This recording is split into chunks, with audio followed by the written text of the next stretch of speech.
Ya, terima kasih. Pertanyaannya berat-berat ini. Saya akan coba semampu saya. Pertama tadi soal As-Siddiq ya, dinyatakan. Jadi Rasulullah itu memang suka memberikan gelar-gelar kepada semua sahabatnya. Hampir setiap orang itu diberi gelar-gelar yang baik. Ya, umumnya ada konteks. Jadi Abu Bakar digelari As-Siddiq itu adalah sesudah peristiwa Isra Mi'raj. Ya. Artinya, nah pokoknya Abu Bakar itu mengatakan kalau itu Nabi yang mengatakan saya percaya. Kan gitu. Jadi membenarkan apa saja yang berasal dari Nabi. Ya, dari konteks itulah kemudian dia diberi gelar As-Siddiq. Demikian yang lain-lain. Umar itu dikatakan ini orang yang setan aja takut, misalnya gitu ya. Ali itu diberi gelar Babul Ilmi, misalnya ya. Umar itu juga Al-Faruq yang tegas membedakan ya. Jadi jelas di situ itu adalah salah satu kiat pendidik, saya kira. Satu kiat Nabi mendidik para sahabat. Dalam bahasa Sa'un tadi itu untuk menjadi ikatan moral dia.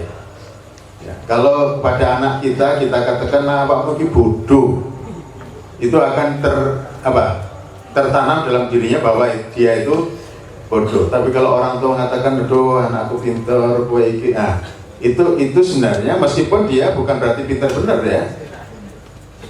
Tapi itu adalah pertama mungkin juga supaya anak itu berpikir positif tentang dirinya dan dia akan memegangi itu sebagai patokan ya dalam hidupnya ya, supaya dia jadi orang baik, orang jujur dan seterusnya. Jadi tidak tertutup kemungkinan bahwa memang itu kiat cara Rasulullah untuk menanamkan nilai-nilai tertentu kepada para sahabatnya. Di samping soal konteks tadi ya, konteks tadi ada. Kemudian yang kedua mengenai perawi tadi syaratnya populer ya. Itu populernya tidak seperti popularitas yang kita kenal sekarang. Apakah karena dia populer terus terpilih menjadi wakil gubernur misalnya gitu ya.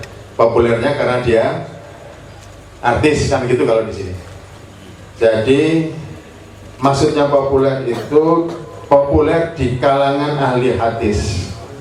Ya, di kalangan ahli hadis ini dikenal. Oh ini dikenal sebagai orang yang jujur. Oh ini dikenal sebagai orang yang sering lupa. Oh ini dikenal sebagai orang yang kurang cerdas macam-macam.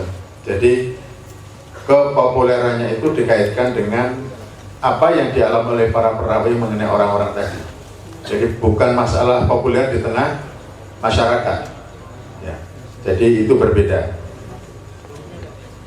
Dan hadis tadi saya terangkan bahwa hadis itu kategori yang dua macam tadi, itu yang pertama berdasarkan kualitas dari perawinya, sedangkan yang mutawatir sampai ahad tadi berdasarkan kuantitas jumlah dari perawinya. Kalau kualitas artinya para ahli hadis itu meneliti apakah orang ini terkenal sebagai orang yang kuat ingatannya, orang yang cerdas, orang yang jujur, tidak pernah bohong. Dan itu diselidiki oleh para perawi dari lingkungan di mana dia tinggal dan juga dari orang-orang yang mengenal dia. Dari situlah kemudian lahir hadis sahih, hadis hasan, hadis dhaif berdasarkan kualitas dari si orang-orang yang masuk dalam jalur periwayatan. Sementara kalau yang mutawatir kemudian masyhur dan ahad tadi itu jumlah perawi. Misalnya ada hadis diriwayatkan oleh Imam Bukhari, juga diriwayatkan oleh Imam Muslim, juga diriwayatkan oleh Imam Abu Dawud misalnya, semuanya riwayatnya ini sampai kepada Rasul. Maka kalau banyak perawinya itu disebut hadis mutawatir. Kalau hanya satu itu namanya hadis ahad. Kalau lebih dari 2 atau 3 itu masyhur. Nah, kira-kira begitu. Nah, saya hubungkan langsung dengan dari soal Abu Hurairah. memang ada beberapa versi ya. Jadi kita tahu misalnya perawi-perawi yang dianggap kuat itu kalau di kalangan Sunni berbeda dengan kalau di kalangan Syiah. Jadi kalau Syiah itu punya perawi-perawi jalur tersendiri dan mereka tidak percaya kepada yang dipercayai oleh kalangan Sunni. Ya, ini tentu masalah dhonniyah di sini semuanya ya, bukan masalah yang qat'i. Ya. Karena hadis itu berbeda dengan Al-Quran, itu sifatnya adalah dhonni, artinya tidak mutlak, tidak mutlak. Oleh karena itu menyikapi hal ini ya sudah, kita punya patokan-patokan yang lain. Ya, misalnya apakah ini bertentangan dengan Al-Quran apa enggak? Apakah ini bertentangan dengan akal sehat apa tidak? Itu salah satu patokan juga kita untuk menilai sebuah hadis. Ya. Bahkan kalau misalnya Muhammad Abdu itu hanya mau menerima hadis-hadis yang mutawatir, misalnya gitu. Terutama kalau berkaitan dengan masalah akidah. Nah ini juga pendapat-pendapat seperti ini tentu berbagai-bagai macam. Soal Abu Hurairah saya kira memang tidak lepas dari itu tadi, versi Syiah dan versi Sunni. Ya.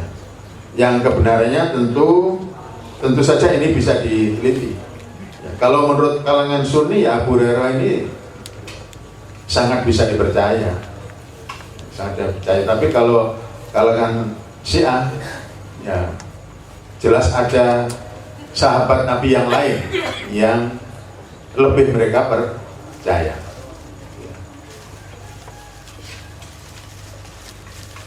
Kemudian berikutnya mengenai bagaimana kita meneladani Rasulullah SAW menghadapi yang bermacam-macam orang tadi. Apakah Nabi itu juga sok misuh gitu ya kira-kira.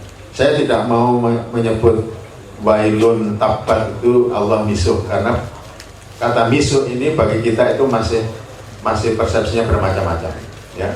Ada yang risih, ada yang biasa-biasa saja ya. Kalau orang Surabaya mungkin juga kalau dengar asu gitu tidak terlalu mungkin sangat keras ya.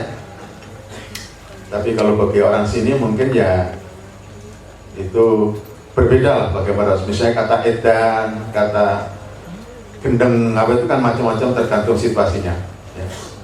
Saya ingat dulu ada guru dari Jogja di Jombang, di madrasah kami itu muji muridnya, edan tenang kowe itu ya, warna pintarnya gitu. Anak ini lapor kepada bapaknya, Pak aku dipisui karo Pak Guru Filono gendeng aku gitu. Bapaknya marah-marah, datang ke sekolah ya, tidak terima gitu. Tapi setelah dijelaskan, orang Jogja itu kalau memuji malah mengatakan edan gitu. Nah baru dia paham. Nah, jadi memang masalah miso seperti itu kita harus juga kontekstual menyikapinya ya, sesuai dengan konteks. Nabi itu juga jarang, kalau Nabi saya belum pernah baca hadis Nabi mengatakan wailun lak itu enggak. Tapi Nabi menggunakan ada kata rohima anfu rajulin. Itu kira anfu itu irung ya. Rohima kira-kira nek cara Jawa itu wirungmu apa gitu, bedol apa ya kira-kira. Ada, tapi maknanya celaka orang ini gitu ya. Jadi ada Nabi mengatakan rohima anfu rajulin sampai diulang 3 kali. Celakalah orang ini, celakalah orang ini, celakalah orang ini. Ya, terus para sahabat tanya, kenapa orang ini, siapa orang yang celaka itu ya Rasul? Orang yang punya kesempatan masuk surga tapi dia tidak masuk surga. Nah, itu orang yang celaka kata Nabi. Siapa itu orang yang punya kesempatan masuk surga tapi dia tidak masuk surga?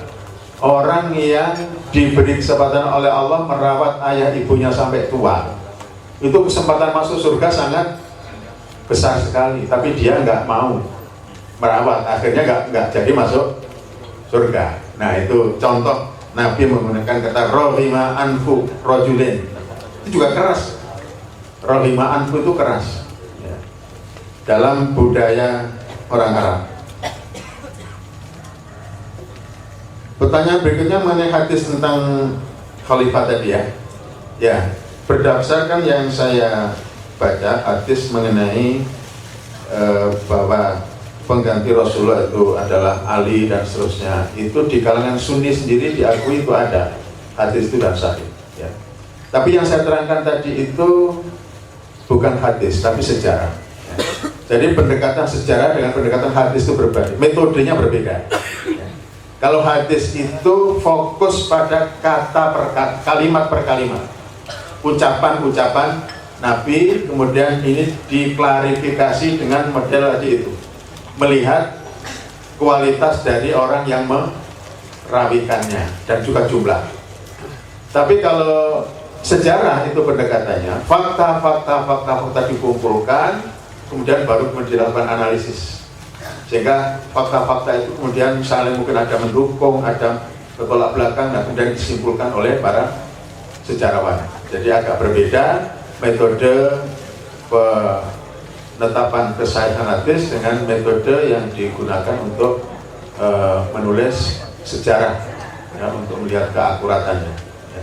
Jadi yang tadi saya terangkan mengenai dialog Umar ya, Abu Bakar, Ali, Zubair itu ada di dalam buku sejarah, tapi buku sejarah yang saya kira juga dapat dipertanggungjawabkan. Jadi ada memang dialog-dialog seperti itu ya. Yang di buku-buku hadis mungkin jarang disebutkan, karena sekali hadis itu hanya menyampaikan apa yang dikatakan oleh Nabi atau apa yang dilakukan oleh Nabi ya. Jadi tidak ada analisa terhadap semua fakta dari peristiwa-peristiwa terjadi pada waktu itu. Saya tidak bermaksud dengan menjelaskan macam-macam tafsir tadi untuk melegitimasi siapapun boleh melakukan tafsir ya. Ada satu hal yang kita semua boleh melakukan dan bahkan harus melakukan sebenarnya, yaitu yang namanya tadabbur ya. Itu yang diperintahkan dalam Al-Quran itu tadabbur. Tidak ada perintah tafsir, kan tidak ada. Yang ada adalah tadabbur, dan tadabbur itu bisa dilakukan siapa saja yang membaca Al-Quran, dia bisa melakukan tadabbur. Memang tadabbur ini juga tidak lepas dia harus paham ya, tapi mungkin dengan dia hanya membaca terjemah, kalau terjemahan itu sudah tepat, bagus, dia bisa melakukan tadabbur. Artinya apa? Tadabbur itu dia setelah membaca ayat itu, kemudian dia menghubungkan ayat itu dengan dirinya, dengan lingkungannya, peristiwa-peristiwa yang terjadi dalam kehidupannya. Dari situ kemudian dia mengambil pelajaran. Itu namanya tadabbur. Dan tadabbur ini yang dilakukan secara individual itu boleh dilakukan oleh siapa saja, yang menurut Muhammad Abdul disebut dengan tafsir awam. Jadi orang awam menafsirkan Al-Quran ya, dalam arti dia merenungkan, melakukan refleksi terhadap isi ayat itu. Dan syaratnya cuma satu menurut Muhammad Abdul, kalau hasil pemahamannya atau tadabburnya tadi memperkuat iman, maka ambil itu. Tapi kalau hasil tadabburnya itu justru melemahkan iman, maka jangan diambil. Tinggalkan atau tanya dulu kepada yang paham. Nah itu yang dikatakan oleh Abdul. Jadi berbeda dengan yang di Katolik yang diterangkan oleh Mas Toto tadi. Memang kalau di sana itu ada otoritas untuk menafsirkan itu hanya pada, atau bahkan untuk memahami itu hanya ada pada apa istilahnya, imam-imam mereka tertentu. Dan itulah yang dulu katanya pada zaman Belanda itu juga Belanda buat aturan bahwa yang boleh mengajarkan Al-Quran itu hanya yang sudah punya sertifikat, kira-kira begitu kalau sekarang yang sudah disertifikasi. Sehingga Kartini itu kan pernah dalam tulisannya itu kan menyatakan, mengapa saya tidak boleh membaca Al-Quran, mengapa saya tidak boleh memahami Al-Quran, karena pada waktu itu memang ada batasan-batasan seperti itu ya. Dan itu juga berpengaruh kemudian kepada budaya keilmuan yang berlaku di kalangan kita umat Islam ya.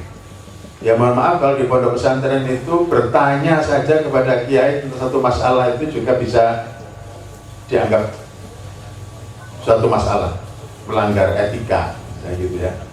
Ya. Jadi barangkali itu soal tafsir, tetap saja kita tentu ada aturan-aturan, syarat-syarat, ya. Tapi bukan berarti kita kalau bukan ahli kemudian sama sekali tidak boleh kita mencoba melakukan perenungan terhadap isi Al-Quran. Boleh.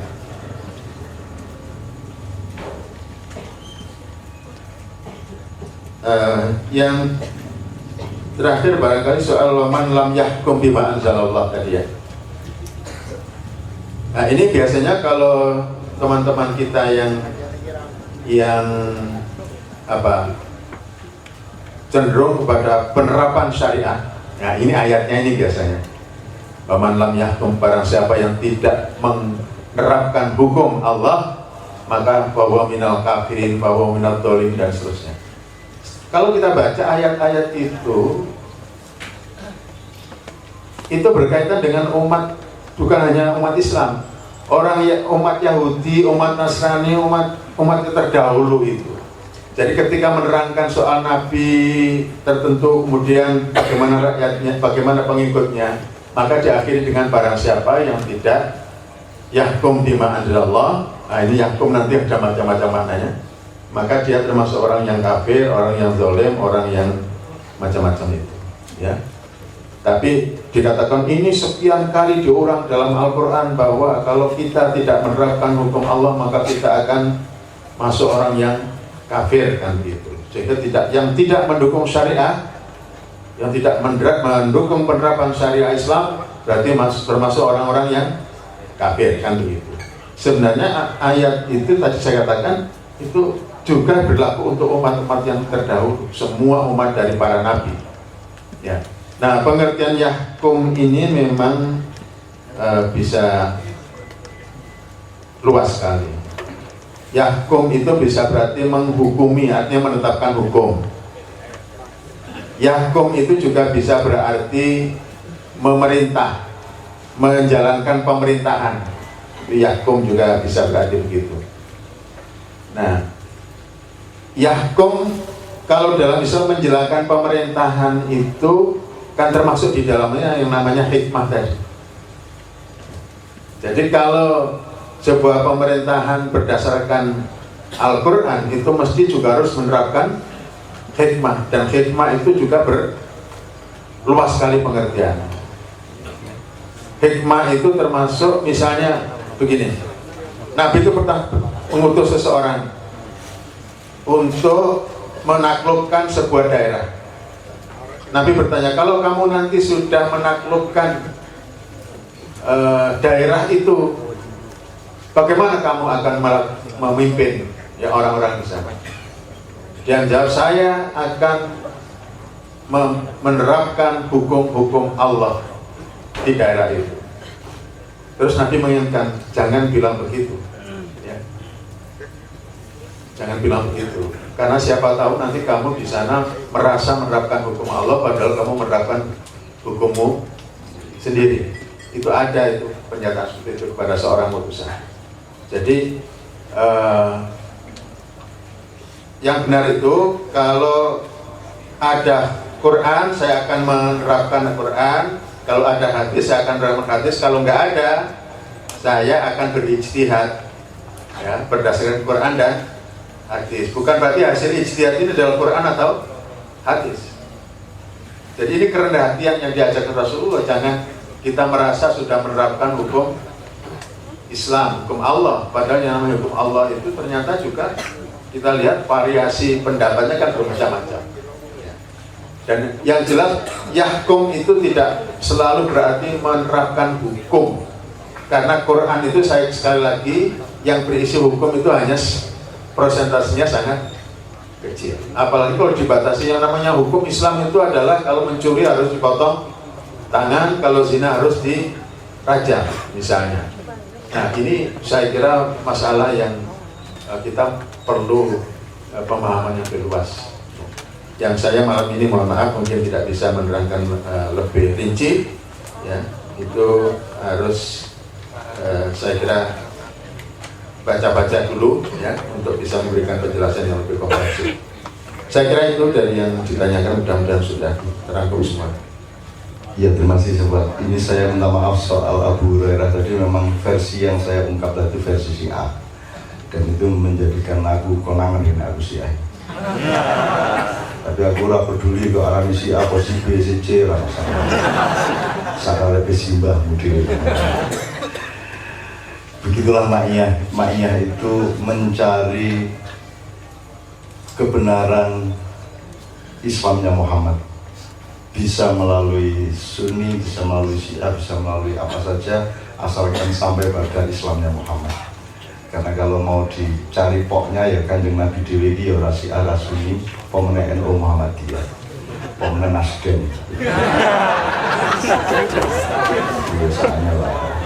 Nomor 2, insya Allah ya. Nomor 2, bima anzalallah ya. Saya kira kalau saya boleh dengan tafsir awam saya menduga yang diomongkan Jabat tadi kan wilayahnya ternyata tidak hanya kaum muslimin tapi juga semua nabi-nabi dan rasul sebelumnya. Nomor 2, bima anzalallah itu kalau dalam bahasa Indonesia itu kan ada yang disebut hukum alam. Kalau biasanya itu terjemahan dari sunnatullah, hukum.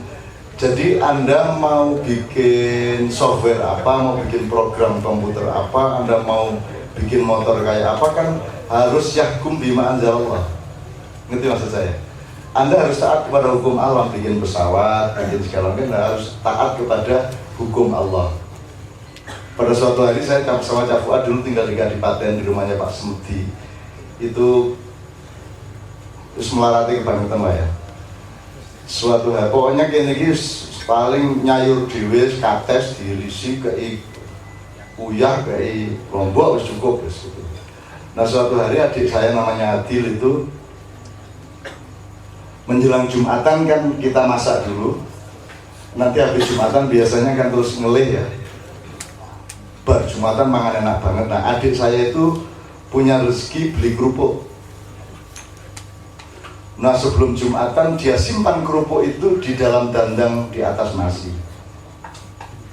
Dia berpikir bahwa nasi itu kan panas. Panas identik dengan kering.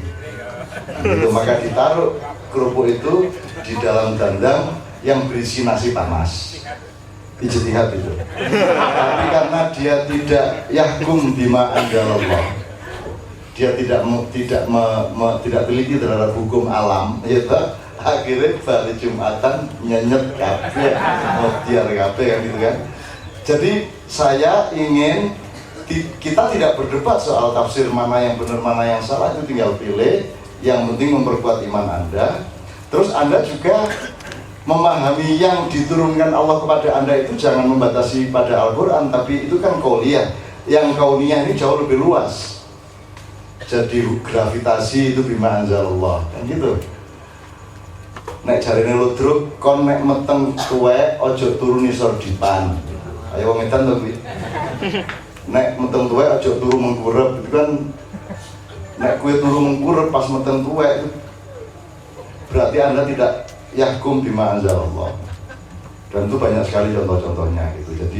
Jadi saya kira Cak Fuad, kita semua sangat berterima kasih karena mendapat kejelasan patokan tadi.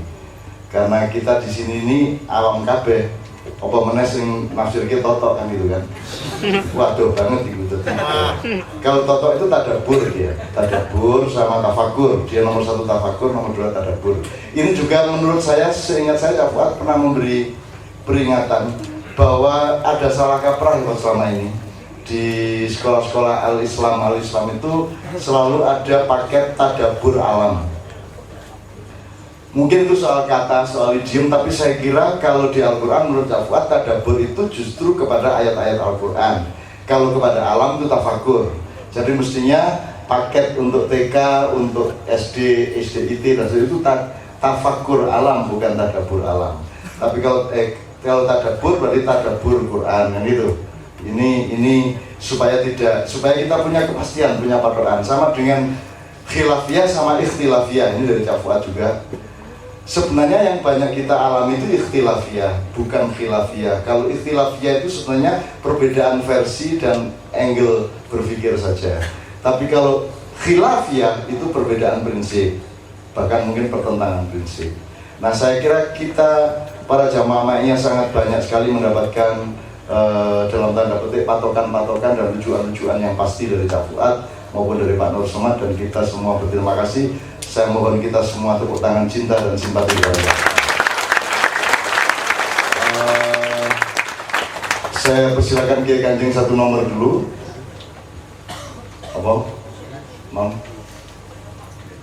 Setelah itu segera kita akhiri. Oh, seluruh Badak ya, wes. Seluruh Badak ini lagu kalimatnya masih kita cari ini asal usulnya apa. Ya kadang-kadang bener juga, kadang-kadang kiai-kiai dan kita semua itu kadang-kadang ya kebangetan lewat adik gaduh. Kalau di BBW Bambang Wetan itu Danjo itu oleh Gus Lutfi dicarikan kata Arabnya yaitu daksyo.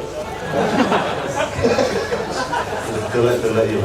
Wis gak apa-apa lah, angger memperkuat iman serah apa-apa lah kan. Daksyo.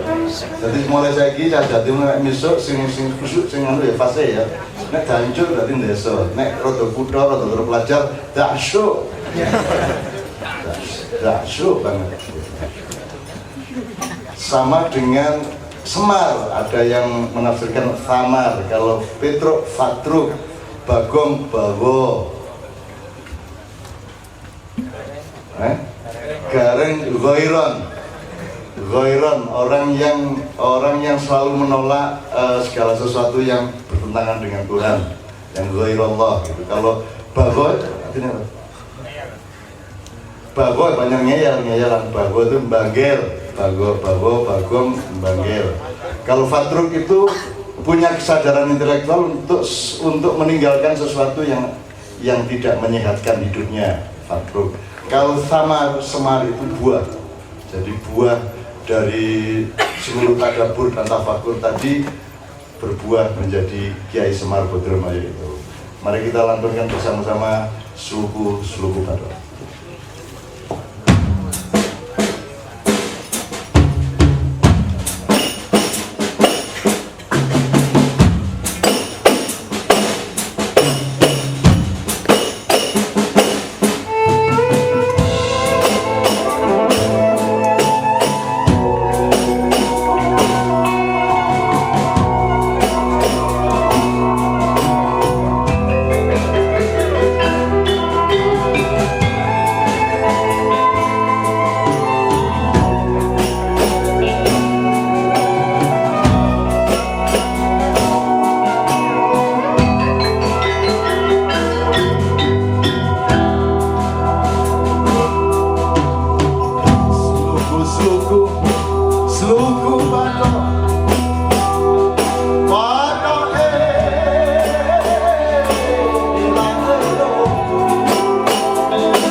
menjelang jam 3, saya mohon Cak Brio, Mas Toto, Mas Helmi, sama Pak Mustafa memberi kalimat-kalimat padat singkat untuk terakhir supaya bisa menjadi hikmah bersama-sama.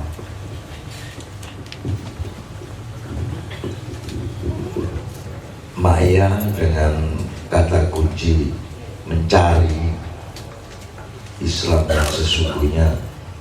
Semoga ini bagian dari proses yang selama ini memang terjadi bentrok sana sini, podo-podo Islami membuat keprihatinan khususnya sing gak pakai Islam atau sing Islam dek-dekan. Semoga dengan kata kunci pencarian ini bisa menemukan, karena hukumnya sopo sing goleki bakal dinemu. Nek gak goleki tang masuk ke pedok tang gak dicoba, wong gak goleki. Dadi nek goleki tang kok karo tang ya gak dicoba nemokno tang. Ya cuman ya apa carane kita mengenal tang iku supaya engko nek kepethuk tang kulo oh iki sing tang sing tak goleki. Muga-muga kalimat ya wis dek-dekan ngene iki sok dadi kata kunci proses pencarian itu. Monggo Pak Mustafa. Mustafa terakhir. Saya kira kita malam ini bisa meralat sesuatu yang tidak pas yang selama ini kita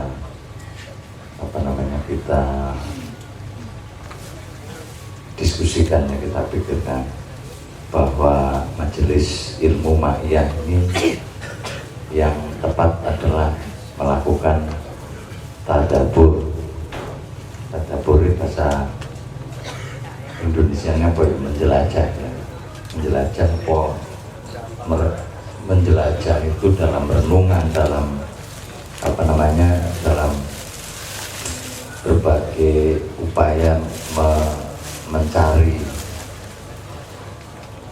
mengidentifikasi, bahkan mungkin juga menyimpulkan yang sifatnya tidak mutlak dalam dari Quran yang coba kita pahami melalui pengalaman hidup kita.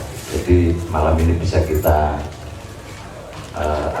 kita ralat bersama-sama bahwa sekali lagi majelis ilmu ma'iyah yang paling tepat adalah melakukan tadabbur. Saya kira itu. Sesuk ning sanggar alam ono tadabbur Quran. Kalau tafakur alam, insyaallah. Mari Pak Helmi. Matur nuwun. Pertama-tama saya menyampaikan terima kasih dan tidak terhingga pada Cak Fuad yang sudah menyampaikan banyak hal sekali mengenai tafsir dan tadabbur. Dan pada malam hari ini di kesempatan mengucapkan syafaat kali ini saya melihat satu fenomena yang saya tidak tahu apakah di lain tempat atau pada zaman dahulu ada atau tidak, di mana proses tafsir atau tadabbur itu kita lakukan secara kolektif atau jama'i, meskipun di situ ada Cak Fuad sebagai yang menjaga gawang, tapi saya melihat bahwa suatu keindahan yang luar biasa di mana proses tadabbur itu bisa kita lakukan secara berjamaah seperti ini sambil merokok dan kemudian diselingi oleh alunan musik. Ini sungguh satu fenomena yang luar biasa menurut saya, dan mudah-mudahan ini menjadi tautan atau suatu praktik yang di hari-hari ke depan semakin membuahkan hasil dan membawa keberkahan untuk kita semua. Maka Mari Pak Mustafa. Assalamualaikum warahmatullahi wabarakatuh. Saya kira dari sore sampai pagi ini apa yang kita lakukan itu sama akan dekat dengan karena kita masuk yaitu Idul Kurban ya. Ada kita bermainnya juga bertakar kepada Allah. Lalu tadi ada di antaranya ada itu segala. Itu sebenarnya ada kunci-kuncinya itu. Ini orang ada kata-kata inomal yuhibu dan layu hibu gitu. Yuhibu itu dengan kata-kata kunci cinta Allah. Jadi ada dua yang sering diungkapkan itu, yang dicinta Allah orang-orang yang muhsin dan muslimin, orang yang ikhlas, orang yang berbuat muslim. Nah itu saya kira malah beri kita ikhlas dan yang muslim dan itu kedekatan roh itu cinta itu akan masuk ke kita. Bahkan apa namanya imajinasi ketika Allah melukiskan cinta pada kita itu, dia itu sama masuk ke dalam hati kita. Yang dulu ini gambaran itu ada yang ada di buku saya itu. Juru hati itu menggambar dan tingkat juta kebaikan ke dalam diri kita. Kita masukkan itu adalah kalau kita sedekat itu berarti kita harus udah asik tenang. Itu nanti misalnya juru hatinya ada gambar kebaikan sekian kebaikan ampunan maka juru hatinya ada gambar bagus. Tapi sementara kita berbuat ikhlas dan berbuat muslim dan mukhlis. Nah itu dari kita sama ini mengikuti Maria ini atau sama itu dengan semangat mukhlis dan muslim dari maka itu dan kita akan masuk ke dalam ruang cinta Allah dan hati kita akan dekat banget Allah adalah bunda dia mungkin itu yang kita peroleh malam hari ini. Mumpung kita akan itu korban itu korban tidak bukan korban lalu lintas tapi korban itu adalah kedekatan ya, korban dan korban gitu. Kita deket banget jadi bahasanya jadi super dekat seperti ya. Saya kira itu yang kita sampaikan. Terima kasih. Wassalamualaikum warahmatullahi wabarakatuh. Ini Pak Mustafa ini Ketua Nahdlatul Muhammadiyyin ya. Dan kalau mendengarkan Pak Mustafa bicara, tidak mungkin orang Muhammadiyah marah, tidak mungkin orang NU marah ya. Bisa saya pastikan Pak, mubadir lah Mustafa. Ya Mustafa. Ada sejak saya di Gontor kelas 1 dulu kan ada selalu kita hafal al-insanu mahalul khata' manusia.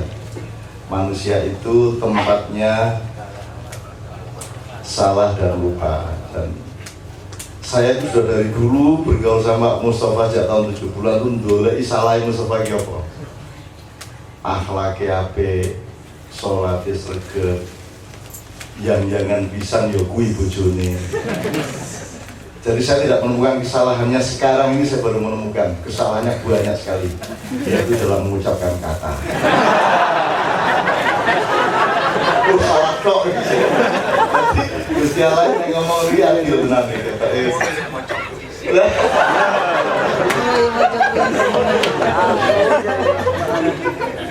Itu satu, terus saya kira kita memang kena stigma mengenai keindahan. Keindahan itu misalnya cantik itu tidak sama dengan rumus regulasi dan standarisasi mengenai hidung, warna kulit. Cantik itu ternyata memang inner ya, memang sesuatu yang rohania sifatnya gitu loh. Jadi gantengnya orang itu kayak Helmi apa Priyo, Mustafa ini ganteng banget. Neng kan meripatmu meripat asu lah, saya dulu nggak pengen Mustafa, nah aku bisa dulu tenang aku. Mustafa nggak tenang, nah SBY kalah. Kakak kandung gitu ya. Dan saya kira saya dicatat malaikat nyarani Mustafa ganteng, gue kan Gusti Allah melu seneng ya. Jadi aku mesti lupa ke sarga sesuai. Jadi kita kayak elek dewi ya, neng Ainun kayak gelung nganggep gue ganteng, gue sadar tenang bocah kita lupa ke sarga. Jadi tolong mulai hari ini dirubah ya konsepnya mengenai Mustafa. Gue ganteng, gue pokoknya rasa peduli pokoknya ganteng gue ya. Memang kayak ini mak iya. Jadi seperti yang dikatakan Pak Helmi,